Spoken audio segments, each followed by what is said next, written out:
Salut, c'est Franck Gastambide. On se retrouve pour débriefer Nantes-PSG sur Canal Replay. Bonjour à tous, ravi de vous retrouver justement pour ce nouveau numéro de Canal Replay. Vous l'avez vu, Franck Gastambide, l'acteur, le comédien de la surface de réparation, film qui sortira demain dans tous les cinémas et bien qui parle évidemment du FC Nantes puisqu'il a été tourné du côté de la Genelière et de la Beaujoire. On en reparlera, ce sera notre fil rouge dans ce Canal Replay du mardi 16 janvier. On va évidemment vous donner le premier tweet de cet après-midi. Il s'agit de Splint. Tony Chaperon a été lamentable. Et bien on va en parler avec nos trois invités du jour qui sont déjà morts de rire, pliés pour cette première de l'année. On va retrouver Loïc Folliot de West France. Salut Loïc. Salut Anthony. Bon, Franck Gastambide, non, ça... Non. Tu connais mon côté cinéphile. Voilà, c'est ça. C'est bon, ça. Le dernier film, c'était Le Grand Bleu, non? À peu près. À peu près. On va également saluer Olivier Quin, l'ancien joueur du FC Nantes, évidemment, consultant chez nos confrères de France Bleu. Salut Olivier. Salut Anthony. Et grand ami de Tony Chaperon, on en reparlera dans quelques instants. Et puis le retour de Malik Tayeb, supporter du FC Nantes. Bonjour Anthony. Et ravi de te revoir. Meilleurs vœux à tous. Exactement, on va parler de cette défaite du FC Nantes 1-0. C'était dimanche soir du côté du stade de la Beaujoire face au Paris Saint-Germain. Mais évidemment, on va pas faire l'émission dessus. On va surtout revenir sur ce qui s'est passé. C'était du côté de la 90e minute. Nantes était mené 1-0. Et ça a été le moment où Tony Chaperon a donc dégoupillé quelques tweets pour marquer cet épisode. Kiriougi, c'est donc officiel, le PSG joue bien à 12.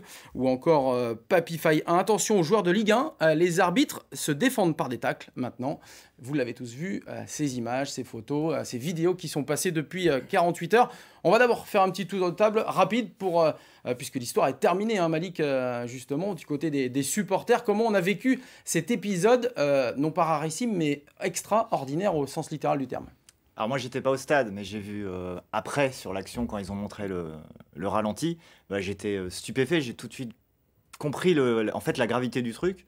Ça m'a vraiment surpris. Je me suis dit, mais c'est un truc de fou. J'ai jamais vu ça. Après, ça n'a pas d'impact en fait sur le match, mais c'est vrai qu'il est complètement sorti du match. Je sais pas ce qui s'est passé dans sa tête. Il aurait pu se claquer, hein, parce qu'il a quand même la jambe bien tendue. Ouais, mais on dit souvent que les arbitres connaissent pas le football, n'ont jamais joué au foot. Là, et bon, ça a été un tacle un peu pas très bien réussi, mais bon. Ouais, c'est le tacle du dimanche matin sur Bébert qui vient de réussir son crochet. C'est vilain pour Bébert parce qu'il y en a des Bébert qui jouent le dimanche matin, donc c'est pas très sympa. Loïc, c'est terminé en l'espace de 24 heures. On a vécu quasiment tout ce qu'on pensait inimaginable. Un arbitre qui s'en prend à un joueur. Ouais, après, Tony Chaperon, on connaît ses antécédents. Et puis match diffusé à 21h. Il a complètement perdu les pédales, je pense, sur le moment. Match diffusé à 21h, l'énorme caisse de résonance des réseaux sociaux. Bon, je pense que son geste se suffit à lui-même. Il n'y a pas besoin de s'acharner ensuite. Il s'est perdu lui-même, quoi. Ouais, enfin, l'affaire est réglée. Même si sur le coup, le geste est incroyable et impardonnable. Mais on a plus parlé de ça que du jeu et que du match qu'a fait le FC Nantes et de la bonne deuxième mi-temps qu'a fait le FC Nantes. Donc c'est un petit peu dommageable. Concernant le personnage, je ne vais pas dire que c'est prémédité, mais ça fait partie du personnage et de l'arbitre qu'il est. Et sur le terrain d'ailleurs, mais aussi en dehors, il est très très arrogant. Oui, tu l'as bien connu, oui, il m'a arbitré pas mal de fois, il nous a gâché quand même pas mal de matchs. Notamment la dernière, je me souviens, à la Beaujoire, avec la dernière de Mika. Ma dernière, c'était contre Bordeaux, on avait perdu 1-0. Il avait sifflé un péno pour Bordeaux, mais il avait été scandaleux pendant le match, scandaleux. Mais quand on dit scandaleux, quand on dit arrogant, c'est quoi? C'est des paroles déplacées? C'est des mots déplacés. C'est des mots déplacés. Si nous, joueurs, disaient la moitié de ce qu'il dit lui, c'est pas le seul, on prendrait plus que 10 matchs. Donc voilà, c'est ça qui me déplaît le plus. Bon, le geste, il est totalement déplacé, mal maîtrisé, il a totalement dégoupillé. C'est quoi le but justement d'un arbitre comme ça de jouer les shérifs? Parce qu'il y en a quelques-uns quand même dans le championnat de France. Il y en a beaucoup. Il pense pouvoir se faire mieux respecter en ayant ces mots-là, je sais pas, en ayant cette attitude-là. Mais il doit être comme ça dans la vie, je pense. Il doit être comme ça dans la vie, donc forcément, il est comme ça sur le terrain. Tony Chaperon, ça a été depuis 10 ans celui qui a aussi symbolisé justement cet arbitrage français un peu défaillant quand même. Si on n'a pas d'arbitre français au plus haut niveau dans les dernières compétitions internationales, il n'y a pas de hasard non plus, et ça ne peut pas être que du fait du comportement de Tony Chaperon. C'est qu'il y a, j'imagine, un vrai problème au niveau de l'arbitrage. Ouais. De toute façon, le dernier grand arbitre français, c'est Quignou, Vautreau. Et je dirais même pas Vessière, parce que même déjà à l'époque, Vessière, c'était pas toujours parfait. Mais ouais, je pense qu'il y a on n'est pas dedans, mais je pense qu'il y a un gros problème dans l'arbitrage. On le sait pas mal de temps, même au niveau de la direction, peut-être Il y a un problème revoir les d'attitude. choses en termes Il y a un problème d'attitude, mais des joueurs aussi. Oui, aussi. Parce que les joueurs sont agressifs, toujours en train, quand on regarde le match de Verratti, toujours en train de réclamer, toujours en train de râler. Pour un arbitre, c'est à un moment donné, ça devient fatigant. C'est pas d'aujourd'hui, ça. Ça a toujours Non, été mais- Verratti. Mais oui, mais si l'arbitre Verratti, si l'arbitre, il Thiago vient vous Motta, mettre sur la main sur l'épaule en vous disant bon allez, on se calme, bon allez, je me suis trompé, bon allez, c'est pas grave. Et s'il y avait ce dialogue qui est en Angleterre, Davantage de psychologie. mais bien évidemment, bah, ça se passerait beaucoup mieux pour tout le monde. Il n'y a pas ces dialogues comme en rugby où l'arbitre vraiment il prend le temps d'expliquer. Alors, il explique, et après, il ce qui se sanctionne. passe, pourquoi, et après il explique il prend un part. Voilà, je vous mets un jaune pour ça, hop, on n'en parle plus, terminé, merci. Au rugby, sur les matchs télévisés, en top 14, on entend les arbitres. Ils sont équipés d'un micro. Je suis pas convaincu que les arbitres de Ligue 1 ou Ligue 2 acceptent aujourd'hui De prendre un micro. que leurs propos soient diffusés. Bah, La surtout mentalité si, comme des rugbyman Ouais. est totalement différente de la mentalité des footballeurs. Est-ce que vous avez déjà vu un rugbyman se plaindre auprès d'un Non, arbitre? non, mais déjà, s'il se plaint, Contester, s'il se plaint, ça commence c'est à d'y mettre changer, beaucoup. quand même. Ça commence à changer parce que Ouais. le rugby est devenu professionnel Ouais. et que même avec la vidéo, les arbitres se trompent. Oui, mais c'est beaucoup 10 moins mètres qu'au football. supplémentaires. Oui, puis en Au plus, rugby, et en c'est plus, contestation, faites-le, pas- faites-le au foot. Ah ben, on va arriver dans la surface de Bah, réparation. très rapidement. Ouais. On en reparlera d'ailleurs, la surface de réparation, ça va plaire à Olivier et à Loïc Folio. On va écouter d'abord la première réaction, c'était évidemment à chaud, signé Valdemar Kita. Il ne pouvait pas s'empêcher, le président en même temps. Au niveau com du FC Nantes, ça a été vu dans tout le monde entier avec plus de 200 000 tweets sur les réseaux sociaux. On écoute le président Valdemar Kita juste après la fin du match. Écoutez, c'est un gag. Voilà, c'est un gag. J'ai reçu, je pense, 20 SMS de le monde entier, de l'Allemagne, de la Suisse, de pays de l'Est, de l'Espagne, en disant c'est un arbitre gag. Voilà. Le joueur, il parle dans le vestiaire. Il dit si c'est nous qui l'avons fait ça, mais on prend 6 mois. Allez. Alors là, je sais très bien qu'il est à la fin de sa carrière. Mais c'est pas comme ça qu'on finit quand même. Non ? Voilà, du Valdemar Kita dans le texte, qui s'est fait plaisir aussi, parce que c'est vrai que ça a dû un peu lui foutre les boules quand même, cette situation, mais en même temps, il est là aussi plus pour... embêtant, c'était le deuxième carton jaune pour Diego Carlos. Et Le le fait fait qu'il de soit l'absence. expulsé et puis absent normalement à Toulouse. Alors ça a été rectifié depuis, donc voilà, après ça n'a plus d'incidence, donc faut Oui, pas parce vraiment qu'on va- passer à autre chose. Quoi. On Franchement, va évidemment, pour tous ceux qui reviennent sur la planète Terre et qui suivent maintenant le FC Nantes depuis quelques minutes, on va rappeler que tout est terminé. Les excuses de Tony Chaperon, d'ailleurs, c'est bien de s'excuser quand même auprès du joueur, mais aussi peut-être auprès des instances, parce qu'il a dû faire du mal à la direction technique nationale de l'arbitrage. Et puis Diego Carlos pourra donc, et ça c'est le plus important, jouer effectivement contre Toulouse. Ce sera mercredi soir, on en reparlera. D'ailleurs, si vous voulez écouter les réactions de Diego Carlos sur le site du FC Nantes, eh bien, vous pouvez le faire. C'est désormais en ligne, puisqu'on avait demandé Diego Carlos dimanche et lundi. On nous a refusé, mais bon, comme il y a du côté du FC Nantes la possibilité de faire des interviews dans leur propre club, eh bien, ils l'ont fait. Et donc, vous pouvez aller sur le site du FC Nantes pour voir tout cela. Torben qui nous dit: j'espère que Carlos va porter plainte contre Chaperon pour coups et blessures suite au coup de pied. On n'en est pas là et je pense pas que le joueur va s'en mêler maintenant que pour lui c'est effectivement réglé. Car Sloubek, Chaperon est le reflet de l'attitude des arbitres français, des cow-boys qui font ce qu'ils veulent. Effectivement, on vient d'en discuter tous ensemble. On va écouter également Valentin Rongier, le capitaine, qui était le capitaine d'ailleurs au moment où ça s'est passé, puisque Léo Dubois était sorti. On a vu les Nantais qui ont entouré l'arbitre, M. Chaperon, à la fin de ce match pour avoir des explications. On écoute ce qui s'est dit, ce qui s'est passé entre Tony Chaperon et Valentin Rongier. À la fin, je lui demande déjà pourquoi il a sifflé faute.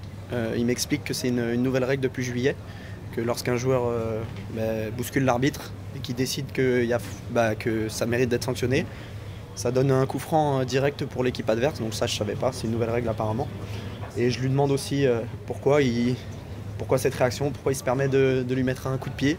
Et lui il ose me dire qu'il a glissé. Donc voilà, j'en rigole un petit peu, mais on rit jaune parce qu'on a un but en plus de ça qui est refusé sur hors-jeu, alors qu'il n'y avait pas hors-jeu. On l'a revu à la vidéo. Donc c'est frustrant parce que voilà, c'est pas simple d'obtenir un résultat contre Paris et ce soir on aurait pu. Effectivement, les Nantais auraient pu, on va en reparler. Fabien Gourdon qui nous dit en direct: ce qui me gêne dans cette affaire Chaperon, c'est qu'on a perdu 2 minutes dans le Ranieri Time. C'est vrai qu'au niveau du temps additionnel, il n'y a pas eu beaucoup. Hein. Non, il y avait peut-être la possibilité pour revenir au score, parce que les Nantais l'auraient mérité sur la deuxième période. Pour revenir aux propos qu'il a tenus à Valentin Rongier, il n'avait pas vu les images, il avait dégoupillé, il ne savait plus trop où il était, et il a trouvé ça comme excuse. Après, quand il a bien visualisé les images, il s'est excusé, voilà, il a dit que il avait une mauvaise réaction. Allez, il faut passer à autre chose. Voilà, on passe à autre chose. On rappelle simplement la règle, puisque c'est ce qu'on a Enfin, moi, en tout cas, je l'ai appris quasiment Alors, parce que ça fait 1 an et demi. Ce ne serait pas depuis juillet, mais depuis juillet 2016, et ça fait 1 an et demi, effectivement. Si l'arbitre estime qu'il a été poussé volontairement par un joueur, c'est faute à l'endroit et carton jaune. Et carton jaune, donc il a eu visiblement dans l'oreillette, et c'est comme ça qu'il est revenu donc vers... tu disais tout à l'heure, ça peut aboutir un jour à sur un penalty. un penalty si c'est dans la surface, effectivement. Effectivement, Michel Kerzadarian qui nous dit bravo Canary Play d'avoir invité Tony Chaperon sur le plateau. Il méritait un droit de réponse, effectivement. On est comme ça, nous, ici à Canary Play. On invite toujours les gens qui font l'actualité. Allez, on va évidemment regarder ce qui s'est passé surtout sur le but du PSG et sur ce qui s'est passé sur le terrain. Parce que c'est vrai que les Nantais, Malik, n'ont pas fait une très bonne première période. Dès l'entame du match, on a vu un gros pressing. Et puis derrière, ça s'est étiolé. Ouais, il y a eu 5 grosses minutes où effectivement Nantes est rentré vraiment dans le camp du Paris Saint-Germain. On a senti qu'ils voulaient répondre sûrement au coaching de Ranieri. Et puis ça s'est un peu étiolé. Et puis il y a eu la première action finalement, le premier tir cadré. Et puis il y a quand même le placement pour le coup, Yacine Bamou qui pour moi est trop loin par rapport à Di Maria. Derrière, Mbappé joue très bien le jeu, mais il y a quand même une erreur individuelle il arrive trop tard et en plus ça a une incidence sur le but parce que pour moi il la touche et ça donne une trajectoire peut-être un peu plus différente. Un peu différente. Voilà, c'est dommage, mais sur toute la mi-temps après, derrière, il y a eu un petit peu de timidité. Et puis, c'est le Paris Saint-Germain, on se doutait. Et j'en profite d'ailleurs, parce que moi, j'ai vu le match à la télé. Et moi, ça a été très dur, parce que j'ai trouvé, pour le coup, les commentateurs de la chaîne qui faisaient le match, ils se foutaient vraiment un peu de la gueule du club, du FC Nantes, en disant qu'ils étaient fatigués, qu'ils étaient nuls, que c'était honteux, voilà. Et à la fin du match, ils se sont rendus compte que non, c'était pas aussi simple. Et moi, ça m'a un peu... Je trouve qu'ils sont là pour transmettre des émotions, ils sont pas là non plus pour tirer sur... oui, on sait que le PSG, ils sont plus forts et que c'est dur. Et moi, j'ai pas trouvé que les commentaires avaient été à hauteur pour un match du dimanche soir. Donc je le dis. Et c'était partagé par pas mal de supporters sur les réseaux sociaux, notamment sur une phrase où apparemment Stéphane Guy dit Tatarou-Sanou, il a fait sa carrière sur son nom. Voilà. Ouais, et puis même, ils ont rigolé d'Abdoulaye Touré qui était essoufflé à la mi-temps. Et en plateau, ils étaient tous morts de rire, à part Habib Bey qui se disait mais où on va quoi. J'ai trouvé ça, alors que à l'arrivée, Abdoulaye Touré en deuxième mi-temps, c'est pas ridicule ce qu'il fait. Donc, non, et on va évidemment revenir sur le sujet, mais je voulais reparler quand même du but de Di Maria, 12e minute. C'est vrai que c'est intelligemment joué de la part d'Mbappé sur la passe de Cavani. En revanche, Tatarou-Sanou, il n'est pas exempt de tout reproche quand même. Il se met pas très vite au sol, et puis il n'a pas la main ferme. Alors même si la trajectoire est un peu déviée, effectivement, peut-être par Bamou, pour moi, il doit sortir ce ballon. Oui, la trajectoire pour moi aussi est déviée. Je suis d'accord avec toi, il n'est pas rapide au sol. Alors qu'il avait déjà prouvé cette saison le contraire, contre Lyon parades, notamment. Lyon contre Marseille, il l'avait démontré. Là, je trouve qu'au niveau du réflexe, il avait peut-être 2-3 dixièmes de retard. Effectivement, c'est ce qui s'est passé. Alors la première période, il y a eu aussi une énorme occasion, une autre de Di Maria qui manque l'immanquable. Ça arrive sur son bon pied, il est à 4-5 mètres. Il a le but complètement ouvert. Ouais, et c'est tellement évident que tout le monde pense que ça va faire 2-0 et puis il envoie ce ballon dans les tribunes. Ça aurait pu plier le match. Ça aurait pu plier le match. A eu le mérite de laisser les Nantais dans le match et de les laisser revenir en deuxième période. Est-ce que justement il n'y a pas eu une incidence sur le discours de Ranieri à la pause à 1-0 qui a dit aux gars on a été mauvais? Ouais, ils ont été mauvais, mais ils n'ont pas concédé tant d'occasions que ça. 2. Voilà, donc ça fait que 1-0 à la mi-temps et vous devez d'y croire. Donc c'est certainement les mots de Ranieri à la mi-temps. Allez, on en reparle de cette deuxième période, mais tout de suite on écoute la réaction du capitaine du début de match, Léo Dubois, sorti à la 75e minute. Il était dans la zone mixte juste après la rencontre, on l'écoute. On fait une très bonne deuxième mi-temps, je pense. Après la première mi-temps où on était un peu timide, c'était important de réagir. Et au vu de la deuxième mi-temps, c'est très très encourageant parce qu'on a eu on a bien réagi et puis on a eu un sursaut d'orgueil qui a fait qu'on a su se créer des occasions. On a beaucoup de déceptions ce soir, malgré que ce soit Paris en face, on aurait aimé remporter ce match. En plus, je pense que le but refusé n'est pas hors jeu, donc c'est d'autant plus dommage pour nous. Mais si on affiche cet état d'esprit, je pense qu'on va continuer à faire de bonnes choses et puis on a un match dès mercredi pour se relancer, donc c'est très bien. Les 20 premières minutes de cette seconde période du FC Nantes, franchement, il y a eu du pressing, des actions construites, des actions individuelles. On s'est régalé les 20 premières minutes de la seconde période. La qualité collective, c'est ça aussi qu'il faut retenir. C'est encourageant, puis cette équipe, elle progresse. Au début de saison, c'était quand même laborieux sur le plan collectif, sur le plan de l'animation offensive. Là, c'est quand même le jour et la nuit. Ils se sont créés des occasions. Ils auraient mérité d'égaliser, franchement, sur la première demi-heure de la deuxième période. Et cette équipe, elle monte en puissance. Donc c'est l'effet Ranieri. En tout cas, moi je trouve que techniquement, c'est une équipe effectivement qui est plutôt sur une phase ascendante. Et puis Paris a souffert. Peu d'équipes ont fait souffrir Paris cette saison. Sur le plan physique. Ouais, Paris a ouais, souffert ouais, sur le ouais, plan physique ouais. par le rythme Parce que imposé par les Nantes Nantais. a aussi réussi à faire courir le ballon par séquence. Et ça, c'est vrai que c'est pas que c'est nouveau, mais en tout cas, c'est de mieux en mieux au niveau et de l'état d'esprit et de la qualité de jeu. Les résultats font que vous accumulez de la confiance. On peut jouer vous plus croyez en libéré. haut, on joue libéré et on tente des choses qu'on réussit plus facilement en étant 5e qu'en étant 18e aussi. Ouais, je trouve que c'est une équipe au sein de laquelle on voit des joueurs courir pour leurs partenaires. Et c'est vrai Et que ça, c'est les Ferrari. Ouais, mais c'est pas nouveau. C'est en la soi. culture c'est ça, imposée oui, par c'est- C'est ouais, voilà, c'est aussi le politique de formation parce que Dubois, Rongier, voilà, il y a quand même des joueurs qui s'affirment et qui on a laissé le temps et qui sont bons. Mais ça courait déjà sous Conceição. Par contre, ça légitime la 5e place du FC Nantes.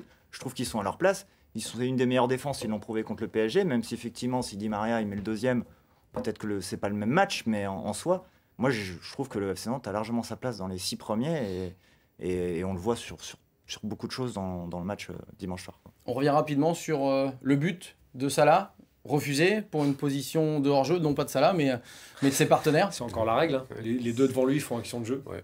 Les deux devant lui sont en position de hors-jeu, font action de jeu, mais ne gênent pas les Parisiens. Ouais, Mais c'est la règle. ça, c'est une C'est la règle. Alors C'est c'est la la règle. règle, et pourtant C'est le texte, hein. Saïd C'est- Njimi, ouais. Saïd Njimi, ancien arbitre, Ouais. que tu as connu aussi. Ouais. Merci. Lui dit, le but doit être validé.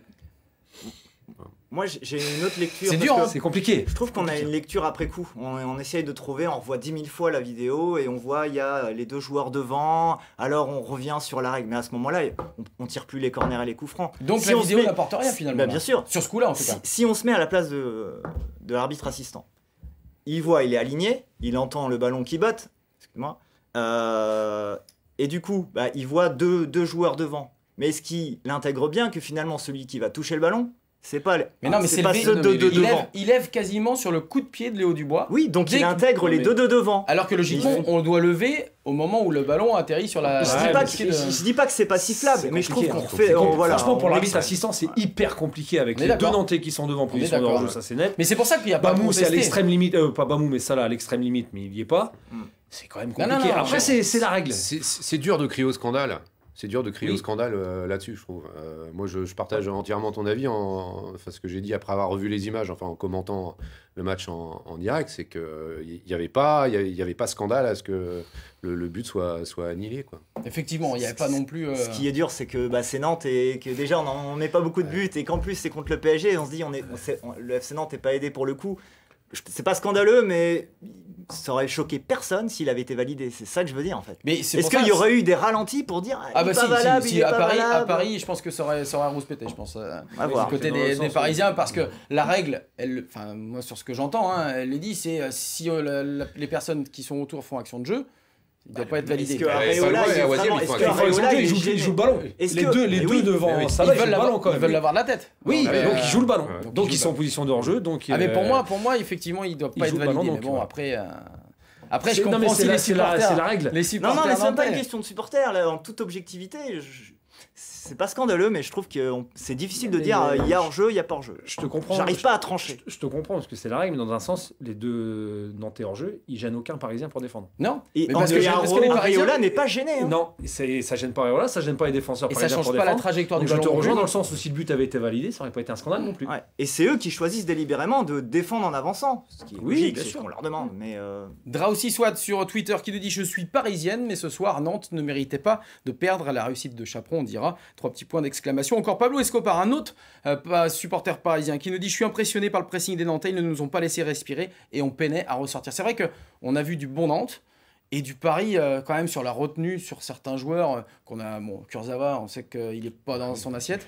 C'est très compliqué pour lui. Oui, Oh là là. oui, l'équipe de Mais France doit j'ai s'échapper. surtout trouvé qu'ils avaient plongé sur le plan physique et je pense que la préparation qu'ils avaient faite, parce qu'ils ont repris après tout le monde début janvier, elle a dû Ça être les a- très dure. Ils étaient en pleine bourre à Rennes, c'était déjà plus compliqué à Amiens et là ils ont plongé au bout Troisième d'une match, heure, hein. ils ont totalement plongé. il y a eu autant de centres à Nantes, 23 ou 24 centres qu'à Paris. Donc déjà les latéraux, on les a très peu vus. Daniel Alves, il a fait un match comme Kurzawa et les ailiers pareil. Que ce soit Mbappé, on l'a très peu vu, à part sur quelques accélérations. Et à gauche, c'était Di Maria, bon, il était un petit peu plus présent quand même. Effectivement. Alors, c'est Serge Obi, Loved One, qui nous dit Palois, il boit du Mbappé. C'est vrai que Nicolas Palois, il y a des réactions totalement différentes sur lui depuis le début de la saison. Certains disent effectivement que c'est pas un grand technicien, que c'est pas un grand lanceur, mais qu'il est là défensivement.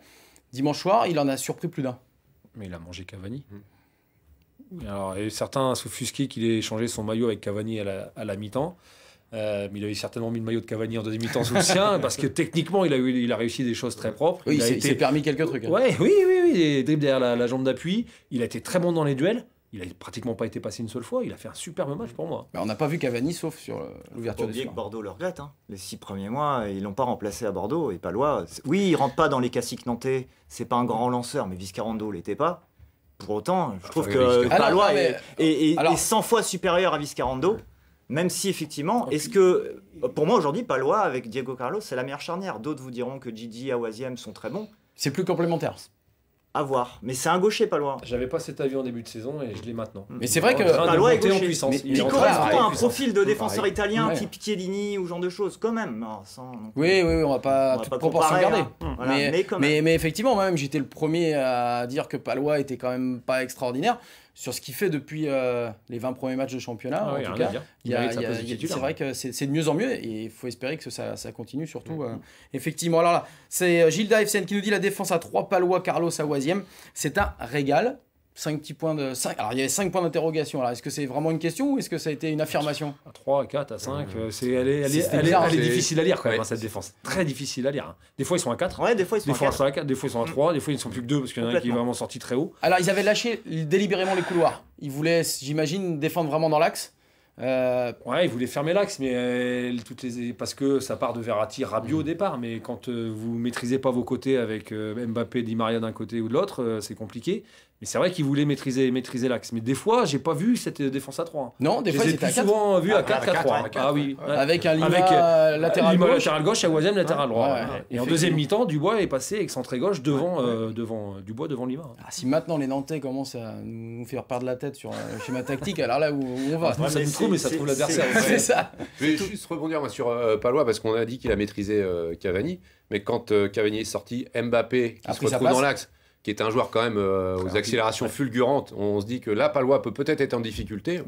Il a, Il l'a contrôlé Deux pareil. fois. il a été deux Ouais, fois quand ouais. même. Il a été deux Il fois, l'a mais bon, contrôlé, qui pareil. n'est pas en difficulté face à la vitesse d'Mbappé quand on est défenseur central. On l'a bien vu une fois, il a pris le ballon, Mbappé, il avait 1 mètre de retard sur Palois, il lui en a mis 3 avec le centre en retrait là. Mais bon, après, c'est vrai qu'il a fait un très bon match. Nadjim, faut être honnête, bravo à Ranieri pour cette équipe qu'il a su construire avec ses moyens et avec peu de moyens à sa disposition. Et c'est vrai ce qu'on disait, hein, il progresse.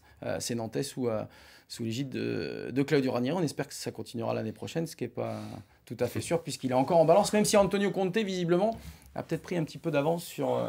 Roberto Mancini aussi qui s'est et positionné. Mancini s'est positionné. Conte veut retrouver la sélection italienne, donc on espère en tout cas que Claudio Ranieri bien, sera toujours nantais. La saison prochaine, on aura le temps évidemment d'en reparler un petit point sur le classement de cette Ligue 1, puisqu'on va disputer, et on le verra tout à l'heure, d'autres journées à venir dans le mois de janvier. Eh bien, ils sont toujours 5e, les Nantais, on le voit, hein, avec Nice et Guingamp qui se rapprochent quand même, hein, on le savait. Cette première journée de 2018 pouvait être difficile sur le plan comptable. Ça va toujours, messieurs, là, si on se fait un petit bilan? Guingamp n'est pas armé pour finir 6e ou 5e. Nice, oui. Mais Nice va à Monaco. Donc ça veut dire non. quoi, Olivier? Ça veut dire quoi? C'est Nantes, c'est 5 ou 6 cette année? Moi, depuis le début de la saison, je dis qu'ils sont capables de finir 6e. Donc ça va jouer avec Nice, je pense. Ouais, je pense. À moins qu'il y ait un retour derrière d'une équipe, mais je vois pas laquelle. Hein. Malik?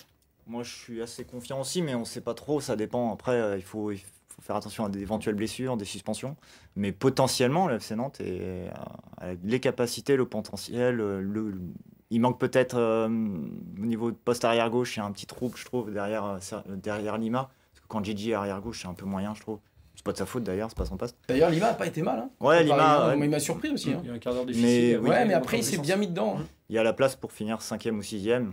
Après, si le FC Nantes est européen, derrière, il va falloir faire les choses parce qu'au si c'est pour se faire éliminer par un club biélorusse au mois d'août. Il faut prendre des points en janvier-février, ça joue toujours en mars ou avril. Mm. Donc, si au mois de fin février, vous êtes toujours 5e avec Nice derrière, Ça jouera cinq Nantes positions. aura les armes pour finir 5e ou 6e. Bah, finalement, c'est Bordeaux la semaine prochaine. Hein. Soit on relance les Bordelais qui peuvent revenir. Il suffit de 2-3 victoires. Soit on les maintient à distance. Hein. C'est à chaque match.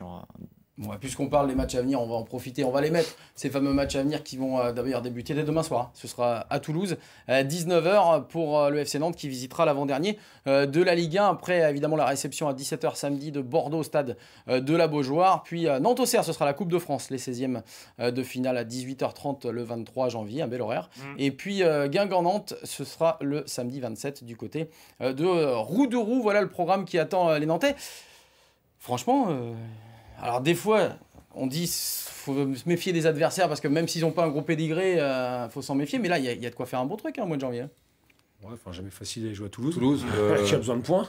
Ouais, mais qui tremble. Ouais, qui tremble, oui, forcément. Si Bordeaux gagne demain, est relancé. À Guingamp, c'est jamais facile. Enfin, non, bah, de toute façon, tous les matchs vont être difficiles. Mais ça, pour, je l'ai dit tout à l'heure, pour être dans la course là, sur la dernière ligne droite, il faut prendre des points là. Et si vous prenez des points contre Bordeaux, contre Guingamp, qui sont derrière, vous les semez. Donc ce sont des matchs hyper importants. Match hyper important. Et Claude me dit dans l'oreillette, attention aussi à Saint-Etienne. Non, c'était une connerie. En fait, ils ne reviendront pas. Avec Ntep en plus. Si Ntep, Mvila. Mvila. Le retour de Beric. Hein, Pitkovic, là, je sais pas quoi, là, celui de Dortmund, le défenseur central. Ils vont jouer défenseur, Subotic. Ntep, Beric, Mvila, ils jouent en défense centrale. Bah, peut-être. Ouais. Peut-être qu'avec l'âge, ils reculent. Non, par contre, non, t'as pas perdu à Toulouse depuis qu'ils sont remontés en Ligue 1. Ah, merci pour la stat. Donc, pas dû le dire. Ah, ça lui aurait évité de faire des conneries. On la ressortira la semaine prochaine. Juste avant, allez, pour Loïc Folio, on va écouter évidemment Franck Gastambide. Alors, je sais que Olivier le connaît en plus. Oui. Hein Oui. Tu l'as vu? J'ai vu la bande-annonce en plus. Ah, t'as vu la bande-annonce? Ouais. Ah bah tant mieux. Alors, si t'as vu la bande-annonce, on va changer un petit peu nos plans et on va la montrer, cette bande-annonce. Ça parle évidemment d'un joueur de foot qui aurait rêvé de devenir footballeur professionnel au FC Nantes. Et rien qu'au FC Nantes, comme Olivier Quin. On regarde la bande-annonce de la surface de réparation. Allez les gars, allez sérieux hein. J'ai appris qu'un type de la formation prenait sa retraite à la fin de la saison. Là au moins je ferai vraiment partie du club. Mais c'est ce que tu fais là qui est important pour nous. Vous allez où?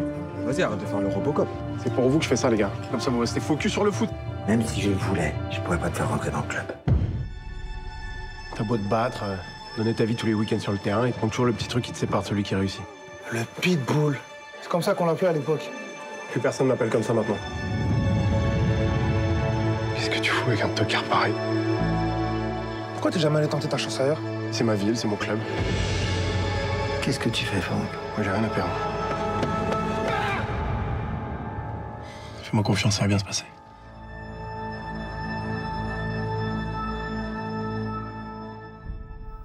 Voilà, ça sort demain, la surface de réparation. Pourquoi on vous en parle? Évidemment parce que ça parle du FC Nantes. Franck Gastambide et toute l'équipe sont venus tourner à la Jonelière et au stade de la Beaujoire. D'ailleurs, écoutez, Franck Gastambide, il parle du stade de la Beaujoire, il parle surtout du passé de ce stade. Ça va en faire sourire plus d'un.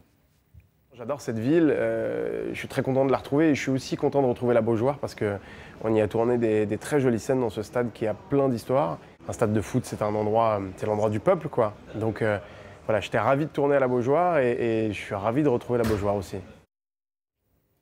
Voilà, ravi de retourner la Beaujoire. Tu étais au courant de ce film, Malik? Ouais. On en parle depuis un petit peu de temps là. Ouais, j'avais entendu une interview du réalisateur qui parlait de pourquoi il avait choisi ce club-là. Il trouvait que c'était pas un club, il était supporter, mais il trouvait que c'était un club un peu lisse, sans pas avoir une grande histoire en tout cas, et du coup il avait envie de creuser un petit peu plus.